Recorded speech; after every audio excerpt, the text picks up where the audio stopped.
Fede è mettersi in cammino per incontrare l'altro. Sul piazzale della chiesa di Santa Sabina, durante la festa di Nostra Signora del Rosario a Trigoso, Don Mauro Sapia ha invitato a seguire l'esempio di Maria, che si è lasciata incontrare da Dio e si è messa in cammino in modo pratico, attenta cioè ai bisogni dei fratelli.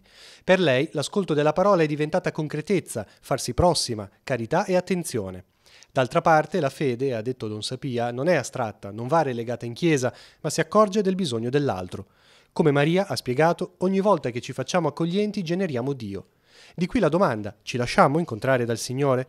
Tante volte, ha proseguito il sacerdote, siamo distratti, andiamo di fretta, abbiamo mille cose a cui pensare e quindi facciamo fatica a fermarci, a metterci in ascolto, a far sì che la parola che sentiamo durante le celebrazioni diventi viva. Quante volte rimangono solo parole aride che non toccano le corde della nostra esistenza?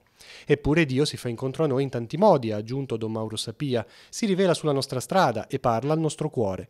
Dio si mostra nel povero, nel sofferente, nel volto dell'ammalato. Ci incontra nella quotidianità, lì dove si afferma la nostra vita. Maria d'altronde è la donna della ferialità, dove si incontrano fatiche e gioie.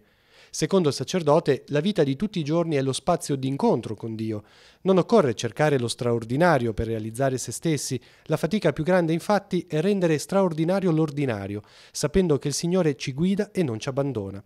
Il primo gesto per attualizzare questo sogno è appunto incontrare l'altro dopo aver accolto Gesù.